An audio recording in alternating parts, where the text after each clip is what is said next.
नमस्कार मेरे प्यारे दर्शकों। जैसा कि मैंने आपको अपनी पिछली वीडियो में बताया था कि किस तरह से वसुदेव जी शेषनाग की सहायता से नंदगांव पहुँचे, तो मेरी इस वीडियो में जानिए उसके बाद क्या हुआ। जैसे ही वसुदेव जी नंदगांव पहुँचे, उन्होंने देखा कि यशोदा मैया गहरी निंद्रा में सोई पड़ी थी और उनके पास एक बालकी सो रही थी। उन्होंने उस बच्ची को अपने पास उठा लिया और अपने कान्हा को यशोदा मैया के पास सुला दिया। इस तरह से श्री कृष्ण पहुँच गए गोकुल में और यशोदा मैया की जो पुत्री थी वो वसुदेव के साथ मथुरा पहुंच गए। वसुदेव यशोदा मैया की पुत्री को लेकर वापस मथुरा आ गए और उसके बाद फिर से स्थिति पहले की तरह हो गई। जैसे कि देवकी और वसुदेव के हाथ में बेड़ियाँ लग गई, कारागार के दरवाजे भी खुल गए और जैसे ही उस बालकी ने रुदन किया, कारागार के बाहर जो पहरेदार सो रहे थे वो सारे जग गए और जगते ही पहरेदारों ने कंस को ये खबर भिजवाई कि इस बार देवकी ने पुत्र को नहीं पुत्री को अवतरित किया है। और जैसे ही कंस को ये पता चला, कंस गुस्से से आग बबूला होते हुए कारागार में आया और गुस्से में आकर देवकी के हाथ से उस पुत्री को छीन लिया और ज़मीन पर पटकने ही वाला था, उतने में वो पुत्री अदृश्य हो गई। और उसके बाद एक भविष्यवाणी हुई कि हे मूढ़ कंस, तू मेरा क्या अंत करेगा? तेरा अंत करने वाला तो कब का गोकुल में जन्म ले चुका है। कंस को जैसे ही इस बात का पता चला, उसने अपने पहरेदारों को उस बालक की खोज में लगवा दिया और जितने भी मथुरा के बाहर नवजात शिशु थे उन सबको मरवा दिया। परंतु कंस को उसका काल नहीं मिला।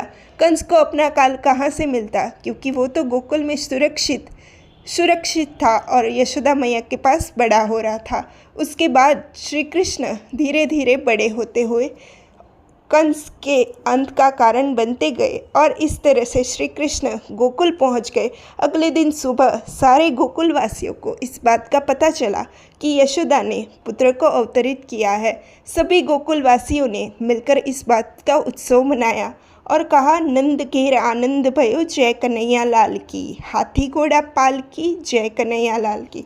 तो दर्शकों, जन्माष्टमी हम 2 दिन क्यों मनाते हैं? उस बात का जवाब ये है कि जब श्री कृष्ण मथुरा के राजा कंस के कारावास में पैदा हुए थे, तब श्री कृष्ण ने जब देवकी माता के कोख से अवतरण लिया था, तो इसीलिए उसको मथुरा का जन्म कहा जाता है। और जब यशोदा मैया के पास श्री कृष्ण पहुंच गए और गोकुल में जब इस बात का पता चला था, तो इसीलिए उसको गोकुल अष्टमी नाम दिया गया है और इसीलिए हम दूसरे दिन गोकुल अष्टमी के नाम से उत्सव मनाते हैं। श्री कृष्ण अपने जीवन में अपनी दोनों माँओं से एक तरह का प्रेम करते थे, एक तरह का स्नेह करते थे, इसलिए तो उनका नाम दोनों माँओं के साथ लिया जाता है। श्री कृष्ण को देवकी नंदन भी कहा जाता है और श्री कृष्ण को यशोदा नंदन भी कहा जाता है, क्योंकि उन्होंने अपने दोनों माँओं को एक तरह का न्याय दिया है, एक तरह का स्नेह दिया है, एक तरह का प्रेम दिया है।